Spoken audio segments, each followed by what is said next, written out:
Good morning. How are you all today? Thank you for visiting with us. Welcome to Bible class with Andre and Betty again. We're continuing our studies from the book of Genesis, and today we're in chapter 25. We're going to be looking at several things today, but the subject that we're going to focus on is a dysfunctional family. And we'll see that in the latter part of this chapter. But we begin today in Genesis chapter 25, verse 1. Then again, Abraham took a wife, and her name was Keturah. Now Sarah has died, and so Abraham here is getting another wife. He's marrying another woman named Keturah, and her name means incense, a sweet smell. Verse 2. And she bare him Zimran and Jokshan and Medan and Midian and Ishbak and Shur. That's 6 children, 6 male children. And the fourth child, Midian, will become prominent in scriptures following this. And so these children could Keturah bear for Abraham. So remember, Ishmael was the first son, then Isaac, and then the 12 sons of Jacob. And now these 6 sons of Keturah. And I am just intervening with this second wife is after Sarah's death. And she bare him these 6 sons. And Jokshan begat Sheba. These are descendants. And Dedan. And the sons of Dedan were Asherim, Elatushim, and Lumim. Verse 4. And the sons of Midian, that's the 4th son, Ephah, and Hanok, and Abidah, and Eldah. All these were the children of Keturah. And I was wrong about the sons of Jacob had not come into being yet. So Ishmael, Israel, plus 6 others are 8 sons at this point. And so we continue to see the generations that follow. Verse 5, and Abraham gave all that he had unto Isaac, the promised son. He gave all of his possessions to Isaac, but, verse 6, unto the sons of the concubines which Abraham had, Abraham gave gifts and sent them away from Isaac his son. While he yet lived, he sent them eastward unto the east country.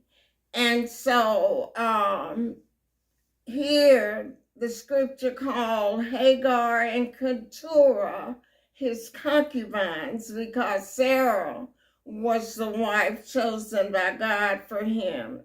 And this Keturah I have not found a lot about her except through her descendants later in scripture. And now it's time for Abraham to pass or to die. Verse 7.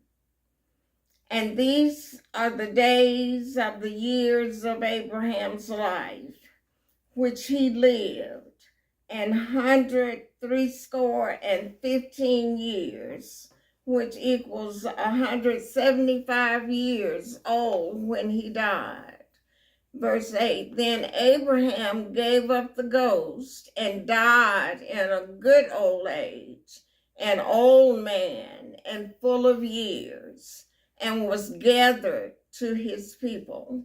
So that is where his people are meant all believers at this point in history, and that will be explained in John chapter 8 of the Gospel of John. And so he's 175 years old and he's passed on. Verse 9. And his sons, Isaac and Ishmael, buried him in the cave of Machpelah, in the field of Ephron, the son of Zohar, the Hittite, which was before Mamre, Hebron. And that's Abraham purchases this field and the cave in chapter 23 of Genesis. Verse 10, the field which Abraham purchased of the sons of Heth, there was Abraham buried, and Sarah his wife. And after Sarah died, he purchased this gravesite. And so now he's buried with her, or alongside her. Verse 11. And it came to pass after the death of Abraham that God blessed his son Isaac. And Isaac dwelt by the well Lahairoi, which means the well of him that liveth and seeth me, that was talked about in the previous chapter. So God blessed Abraham's son Isaac, and the genealogy of Jesus will come through Isaac. And the Arabian nations through Ishmael, which will go from Ishmael to Esau, and the nations in the Middle East surrounding the whole land of Palestine comes out of these sons that have been named so far, that is Isaac, Ishmael, and these 6 sons.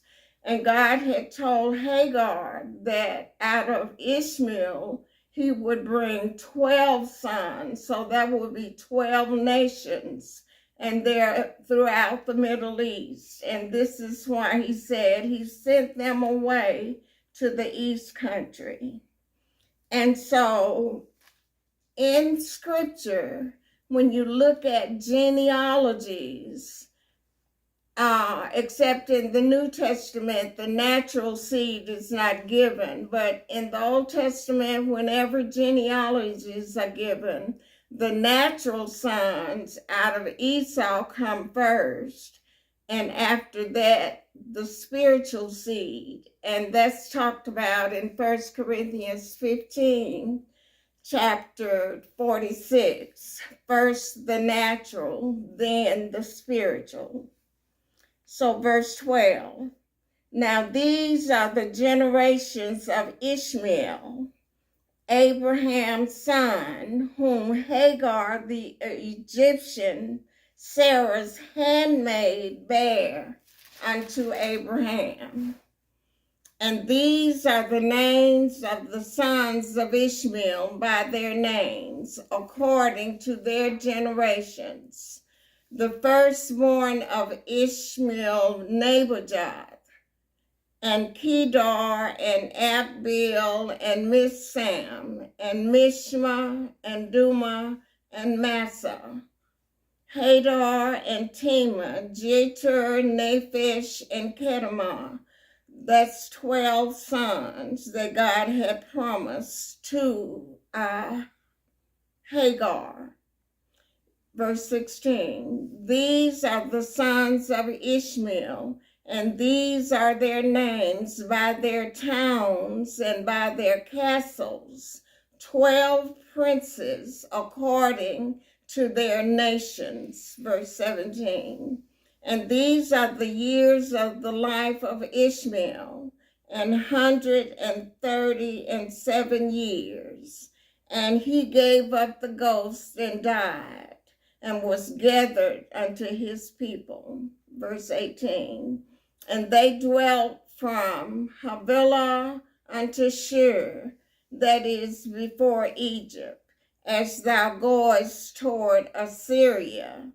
And he died in the presence of all his brethren.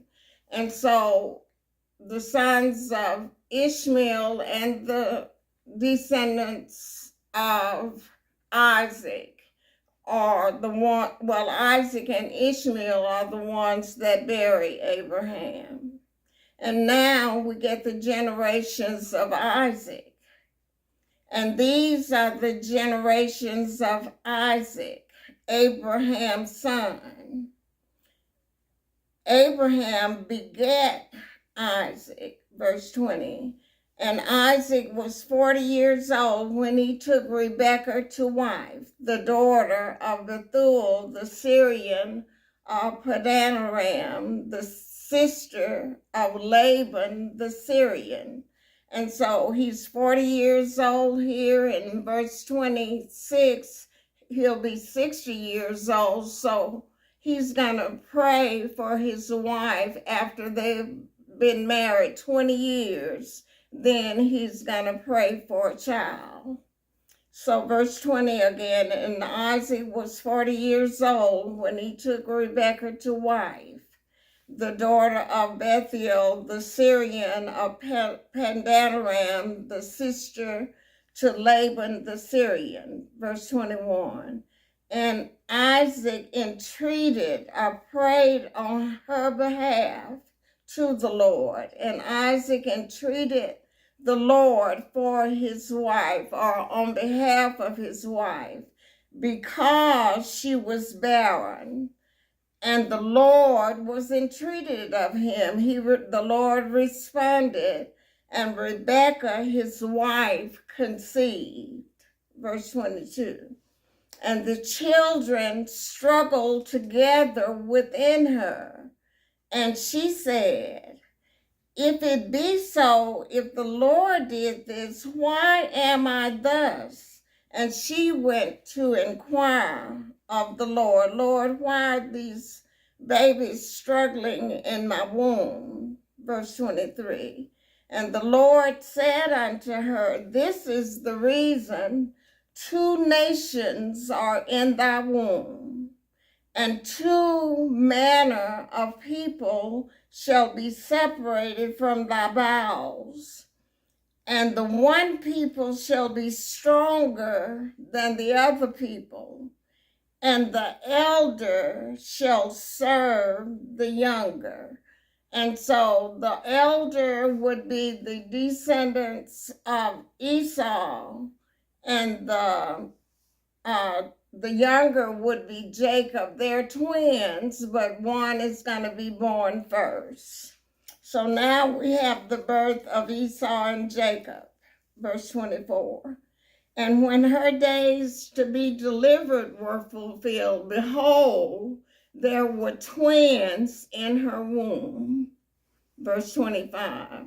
And the first came out red all over like a hairy garment, and they called his name Esau.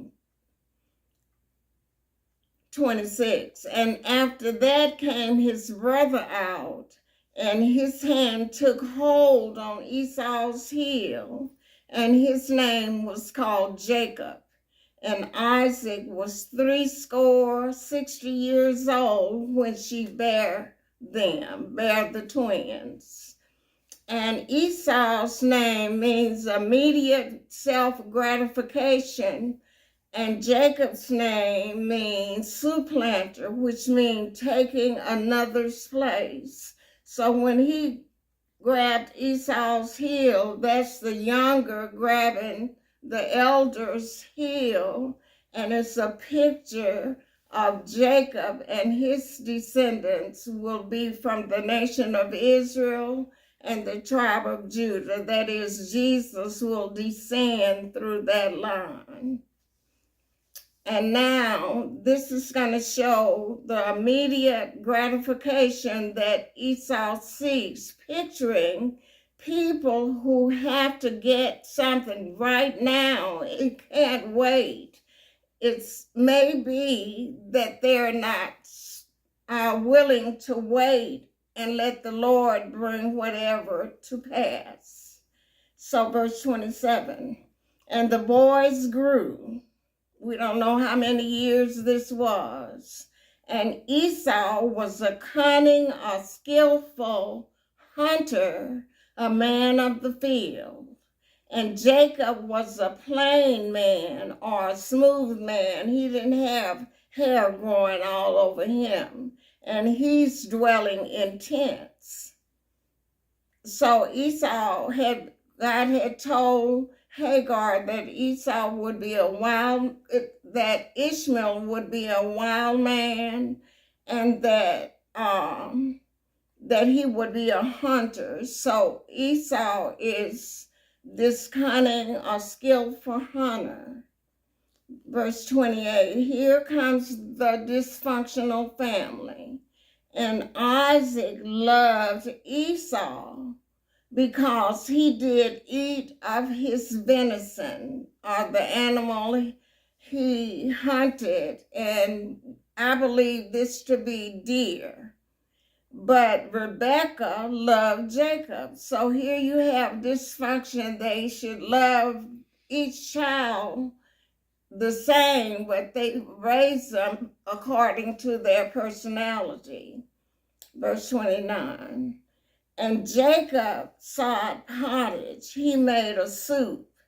And Esau came from the field, and he was faint, or he was weak with hunger. Verse 30.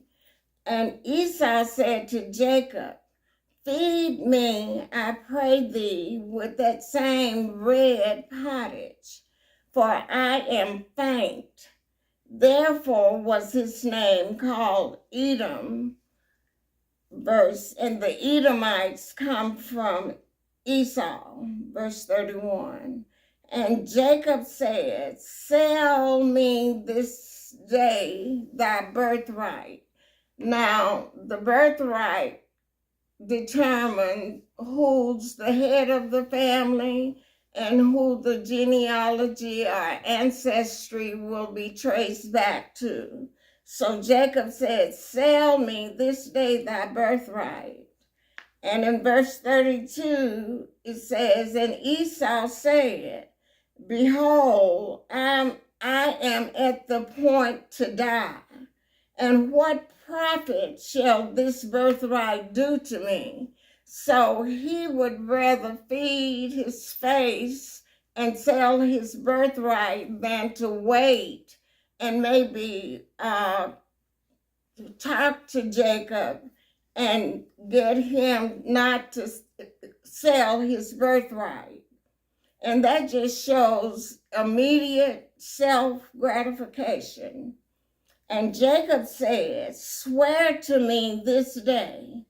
And he sware unto him, and he sold his birthright unto Jacob. Verse 34. Then Jacob gave Esau bread and pottage of lentils, of vegetables, and he did eat and drink. Esau did eat and drink, and rose up and went his way.